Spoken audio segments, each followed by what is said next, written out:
और इस वक्त अतीक और अशरफ हत्याकांड से जुड़ी एक बड़ी खबर आ रही है। दरअसल पुलिस हिरासत में अतीक हत्याकांड के आरोपियों की पहली तस्वीर और न्यूज नेशन पर एक्सक्लूसिव तस्वीर हम आपको दिखाने जा रहे हैं। बता दें कि तीनों आरोपियों ने अतीक और अशरफ की हत्या की थी और ये जरा तस्वीर देख लीजिए। न्यूज नेशन पर आप ये सबसे पहले तस्वीरें देख रहे हैं। यही तीनों वो शूटर्स हैं जिन्होंने कल अतीक अहमद और अशरफ पर ताबड़तोड़ गोलियां बरसाई थी और कैमरे के सामने ये लाइव हत्याकांड कैद हुआ था।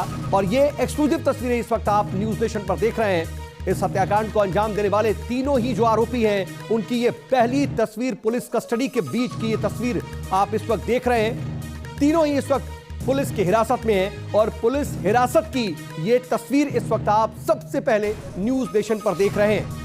न्यूज नेशन पर अतीक और अशरफ हत्याकांड की सबसे बड़ी कवरेज लगातार जारी है। हम आपको इससे जुड़ी हर एक अपडेट लगातार दे रहे हैं और ये आपको हम पहली तस्वीर दिखा रहे हैं। पुलिस हिरासत में अतीक हत्याकांड के आरोपियों की ये पहली तस्वीर न्यूज नेशन पर है। एक्सक्लूसिव तस्वीर है।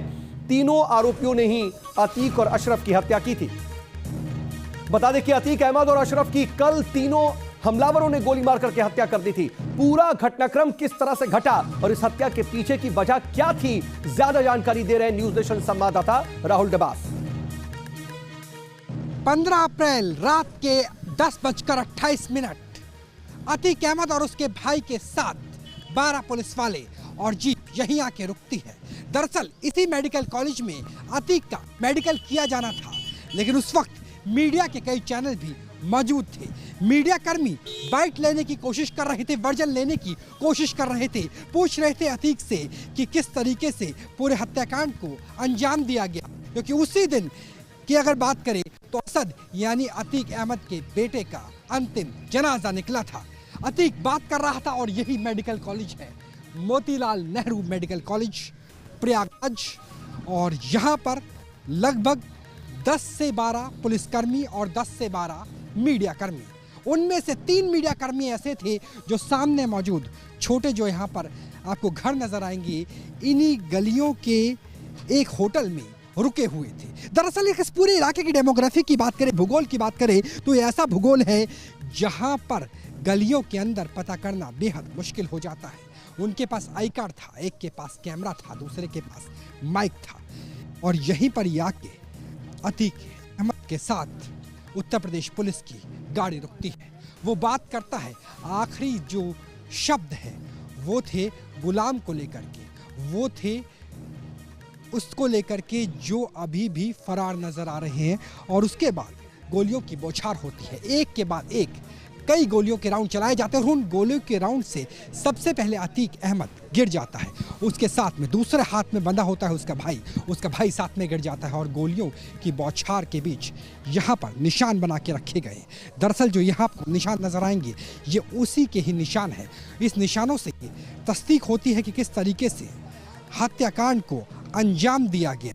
और मुश्किल से 10 सेकंड के आसपास का ही गैप था जब पूरी मैगजीन को खाली कर दिया गया। और उस मैगजीन को खाली किया गया जो टर्की मेड गन से, पिस्टल से चलाई गई थी। दरअसल इस पिस्टल का नाम था जिगाना। जिगाना की बात करें ये पूरी तरीके से ऑटोमेटिक पिस्टल है और उसी से ही इन निशानों से गोलियां चलाई गई।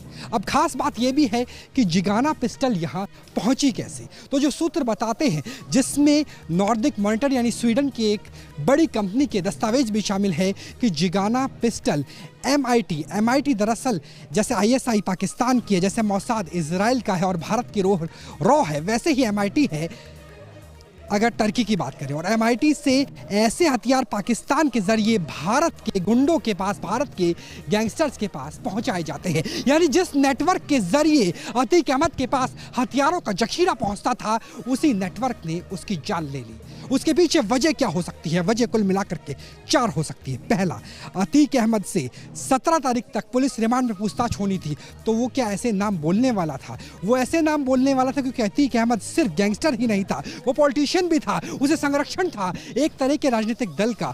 तो क्या उनमें से कुछ ऐसे सफेद पोश को नकापोश क्या नकाब हटने वाला था और इसलिए हत्याकांड को अंजाम दे दिया गया? दूसरी वजह, अतीक अहमद का जो पूरा एम्पायर है, प्रयागराज से 6 बार विधायक, सांसद बनना, उस अंपायर में ऐसे कई 100 करोड़ की बेनामी संपत्ति है जिस संपत्ति का कोई वारिस नहीं है, क्योंकि वो कागजात पे होती नहीं है। ऐसे में जब उसका पूरा का पूरा अंपायर दहशत का बना हुआ अंपायर भरभरा के भावना हो सकती है कि क्या उसके अंपायर के आपस में उस अंपायर को नोचने के लिए उसी के लोगों ने उसी के हथियारों का इस्तेमाल करके उसी को जमींदोज करने का काम किया।